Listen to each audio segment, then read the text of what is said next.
திருவள்ளூர் அருகே இருந்த அந்த சிறிய கிராமத்தில் மாலை நேரம் என்றாலே ஒரு தனி அழகு இருக்கும். மண் வாசனை, தேயிலை கடை சத்தம், சாலையோரத்தில் மாடுகளை ஓட்டி கொண்டு செல்லும் மக்கள். அந்த கிராமத்தின் நடுவில் இருந்தது வெற்றி டியூஷன் சென்டர். அங்கேதான் புதிய இங்கிலீஷ் டீச்சராக வந்தாள் மீனாட்சி. 30ற்கு அருகிலான வயது. ஆனால் முகத்தில் இன்னும் குறையாத அழகு. மெதுவான சிரிப்பு, கருப்பு நிற நீண்ட முடி, கண்ணாடி அணிந்த அமைதியான தோற்றம். அவளை முதல் நாள் பார்த்தவுடனே பல பேரின் கவனமும் அவள் மேல் சென்றது. ஆனா ஒருவன் மட்டும் வேற மாதிரி பார்த்தான். அவன் கார்த்திக். கிராமத்தில் பைக் மெக்கானிக் ஷாப் வைத்திருந்தான். காலை முதல் மாலை வரை வேலை பார்த்தாலும் இரவில் டிகிரி முடிக்க டியூஷன் வந்தான். குட் ஈவினிங் ஸ்டூடெண்ட்ஸ் என்று முதல் நாள் கிளாஸ் எடுத்தாள் மீனாட்சி. அவளது இங்கிலீஷ் ப்ரொனன்சியேஷன் கேட்டு எல்லோரும் அமைதியாகிவிட்டார்கள். ஆனால் கார்த்திக் மட்டும் அவளை பார்த்து கொண்டே இருந்தான். லாஸ்ட் பெஞ்ச் ப்ளூ ஷர்ட், கவனம் இங்கே என்று சொன்னாள் அவள். கிளாஸ் முழுக்க சிரிப்பு. கார்த்திக் வெக்கப்பட்டான். ஆனால் அவனுக்கு அந்த கண்டிப்பு கூட பிடித்திருந்தது. அடுத்த சில நாட்களில் மீனாட்சி கவனித்தாள். எப்போதும் கிளாஸ் முடிந்த பிறகும் கார்த்திக் வெளியே போகாமல் நின்று கொண்டிருப்பான். ஒரு நாள், ஏன் தினமும் லேட்டா போற என்று கேட்டாள். நீங்க போன பிறகுதான் போவேன் மிஸ். அவள் அதிர்ச்சியாக பார்த்தாள். என்ன? ஒண்ணுமில்ல. அவன் சிரித்துவிட்டு சென்றான். ஆனா அந்த இரவு மீனாட்சிக்கு தூக்கம் வரவில்லை. மீனாட்சியின் வாழ்க்கை வெளியே தெரிந்தது போல அமைதியாக இல்லை.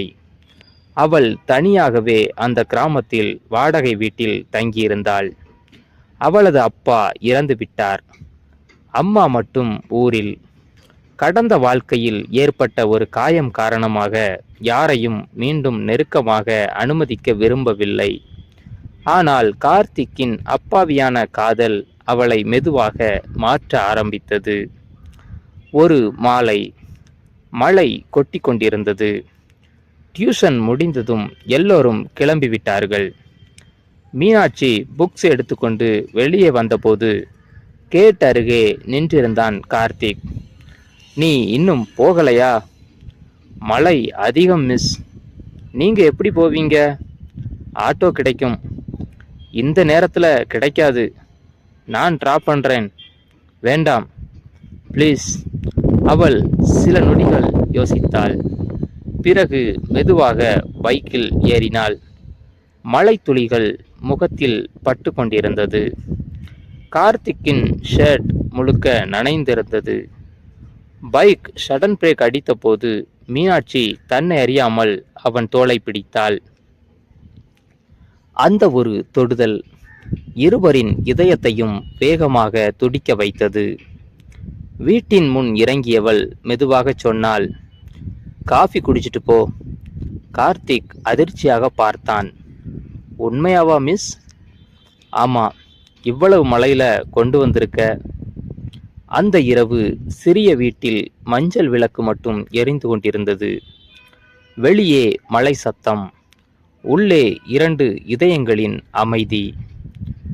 சுகர் எவ்வளவு என்று கிச்சனிலிருந்து கேட்டாள் மீனாட்சி. நீங்க குடிக்கிற அளவுக்கு. அவள் சிரித்தாள். ரொம்ப பேச ஆரம்பிச்சிட்ட. உங்ககிட்ட மட்டும். அந்த வார்த்தை அவளை அமைதியாக்கியது. காஃபி குடித்து கொண்டிருந்த போது திடீரென்று கரண்ட் போய்விட்டது. வீடு முழுக்க இருள். மிஸ், ஒரு நிமிஷம். அவள் கேண்டில் ஏற்றினாள். அந்த கேண்டில் வெளிச்சத்தில் அவளது முகம் இன்னும் அழகாக தெரிந்தது. கார்த்திக் அவளை பார்த்து கொண்டே இருந்தான். என்ன அப்படி பார்க்குற? நீங்க ரொம்ப அழகா இருக்கீங்க. அவள் மெதுவாக தலையை குனிந்தாள். பல வருடங்களுக்கு பிறகு யாரோ ஒருவன் அவளை பெண்ணாக பார்த்த உணர்வு. அந்த இரவுக்கு பிறகு இருவரின் உறவு மாற ஆரம்பித்தது.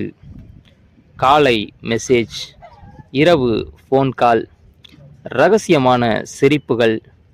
மீனாட்சி மெதுவாக கார்த்திக்கிடம் மனதை திறந்தாள். ஒரு நாள் உனக்கு ஃபியூச்சர்ல என்ன ஆசை என்று கேட்டாள். சின்ன ஷோரூம் ஓப்பன் பண்ணணும், அப்புறம் உங்களை கல்யாணம் பண்ணிக்கணும். அவள் அதிர்ச்சியாக அவனை பார்த்தாள். கார்த்திக், நான் சீரியஸ். அவள் அமைதியாக ஜன்னல் பக்கம் பார்த்தாள். அவளது கண்களில் பயம் தெரிந்தது. அடுத்த சில நாட்கள் மீனாட்சி திடீரென்று டிஸ்டன்ஸ் மெயின்டைன் செய்ய ஆரம்பித்தாள். ஃபோன் அட்டன் பண்ணவில்லை. கிளாஸிலும் நார்மலாக நடந்து கொண்டாள். கார்த்திக்கால் தாங்க முடியவில்லை. ஒரு மாலை நேராக வீட்டிற்கு சென்றான். ஏன் என்ன அவாய்ட் பண்றீங்க? அவள் அமைதியாக நின்றாள். நமக்குள்ள இது சரியா வராது கார்த்திக். ஏன்? அவள் பதில் சொல்லவில்லை.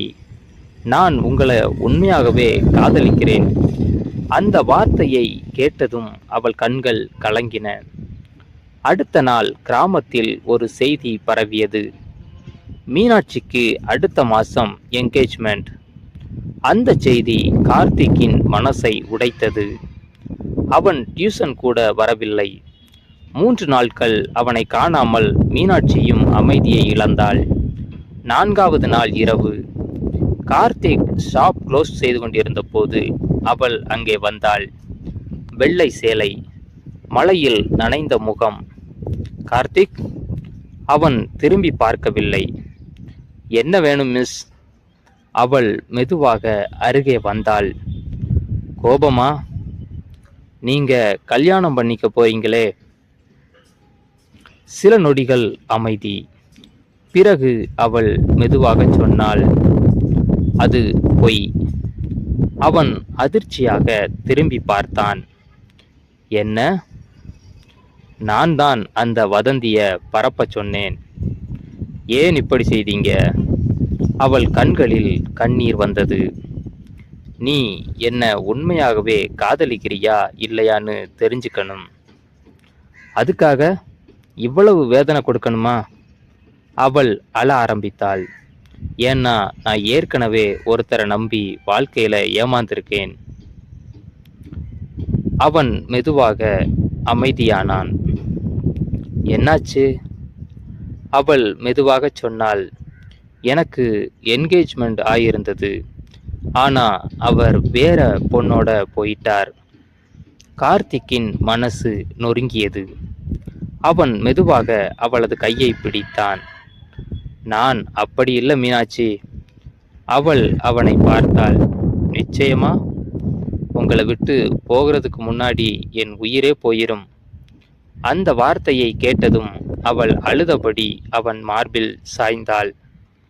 வெளியில் மழை மீண்டும் பெய்தது. ஆனா இந்த முறை அந்த மழை தனிமைக்காக இல்லை, காதலை மீண்டும் நம்ப ஆரம்பித்த 2 இதயங்களுக்காக. இந்த ஸ்டோரி உங்களுக்கு பிடிச்சிருந்தா லைக் பண்ணுங்க, ஷேர் பண்ணுங்க, கமெண்ட் பண்ணுங்க, நம்ம சேனலை சப்ஸ்கிரைப் பண்ணுங்க.